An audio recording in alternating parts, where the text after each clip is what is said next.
least 11 people who spoke to CNN just minutes before getting arrested. Protests across the country started after the military overthrew the elected government in February. And since then, one advocacy group says more than 500 people have been killed, including children.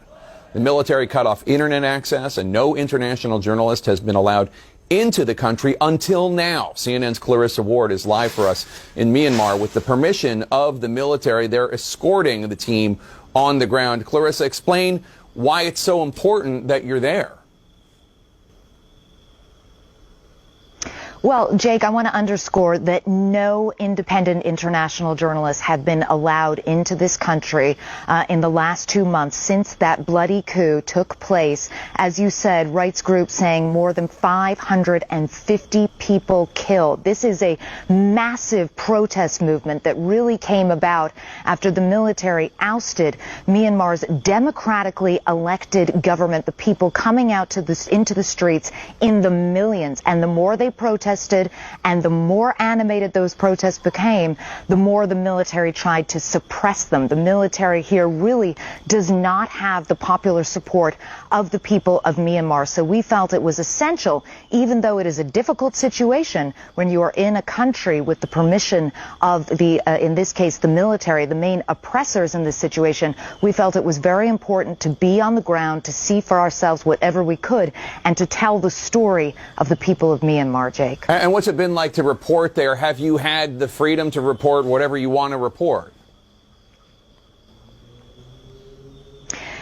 So we've had the freedom to report what we want to report. As you can tell right now, we're going live to you from here in Myanmar. We are, though, very controlled in terms of how we can move around, who we can talk to. I'm here in a military compound. We wanted to stay in a hotel, and we were told simply that that was not possible. Every single place we go to, we go with a huge amount of security. We have minders following our every move. They're constantly filming on their iPhones every conversation we have. And those conversations, by the way, are really limited because we haven't had a huge amount of access to ordinary people from Myanmar. And I just want to give you a little bit of a sense, if I can get this clip up, of what it's like trying to report here. Take a look. What's this poster here? We see "We support CRPH." Okay. With the three-finger salute. Okay. That's from people who are against the military. Is that saying that the people in this area are against the military? Yeah. Maybe not sure, because some demonstrators go around the Yangon and shouted demonstration. Can we maybe talk to some of the people? Can we ask them? Not sure, because this going to be a security. I'm not sure, because I just for interpretation. Your samples. Okay. I'm wondering, there's some people over there. Maybe we could go and talk to them. Oh, okay. So. The security force told me we shouldn't stay for a long time here for our security. For our security. Yes. Gives you a sense of the intense level of security with us. 1, 2, 3, another 3 over there. 6 trucks full of soldiers accompanying our every move.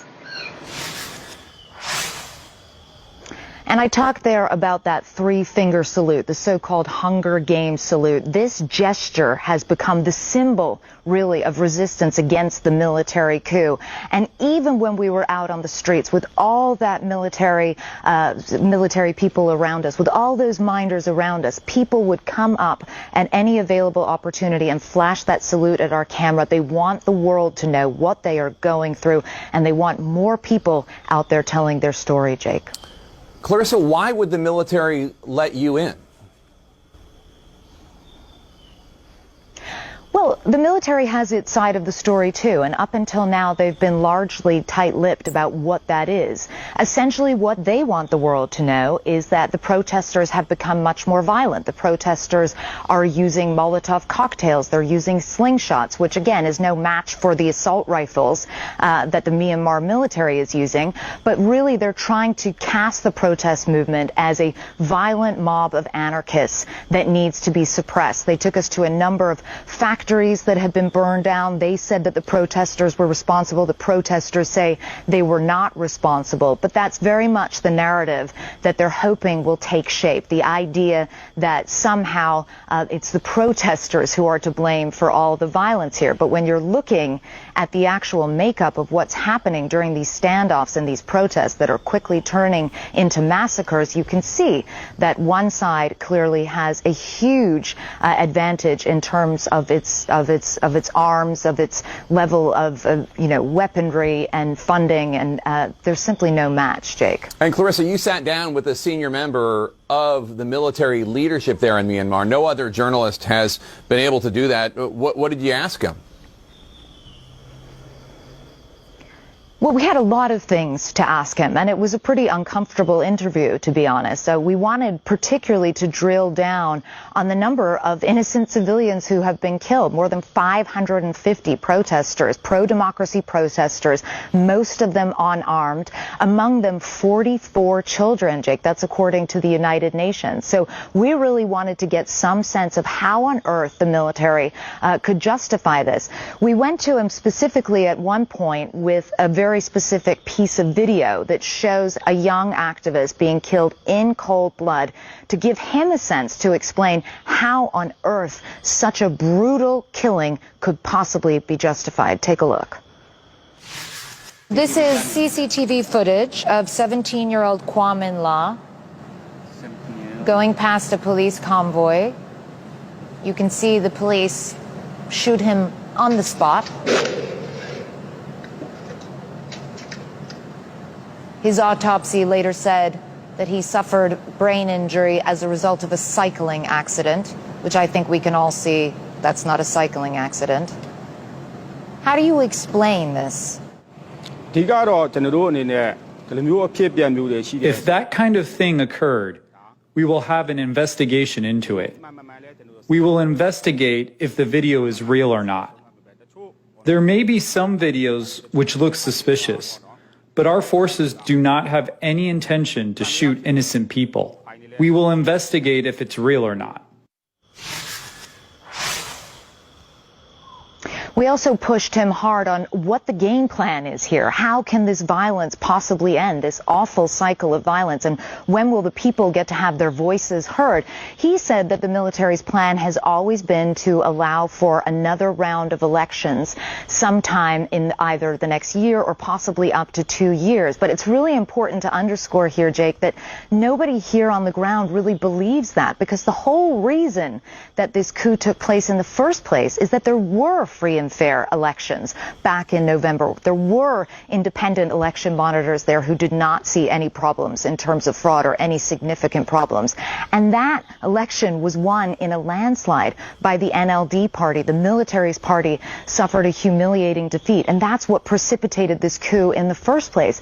So I think people are very unwilling to believe the idea that there will be another round of free and fair elections, and that their candidate, their choice, who is right now under arrest in prison, Aung San Suu Kyi, will be allowed to become president if she did indeed win again. Or, frankly, no one believes that she will be allowed to run again because she is facing these trumped-up charges, Jake. And Clarissa, tell us about the people who talked to you and then were subsequently arrested. You know, Jake, this is always your worst nightmare as a journalist, right? We finally were able to negotiate access to a public space, not a controversial space. It was a space that the military actually picked.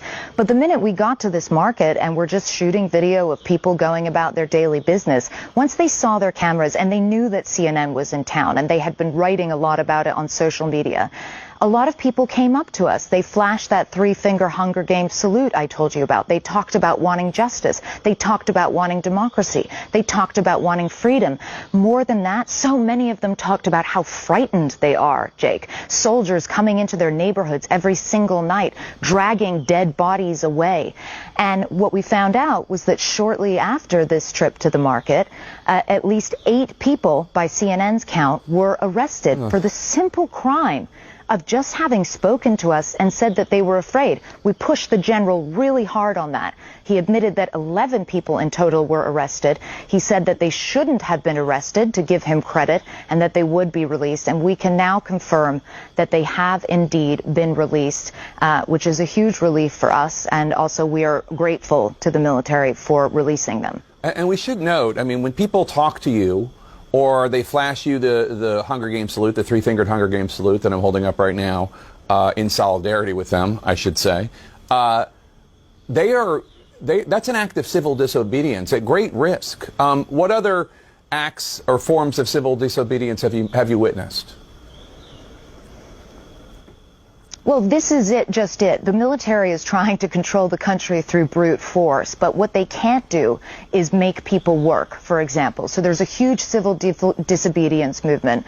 Most of the country's workers are striking. They're not going to work, whether it's ministries, whether it's banks. You go by the banks here, there's long, long lines outside of every single bank. That means that the economy is grinding to a halt. There's garbage in the streets.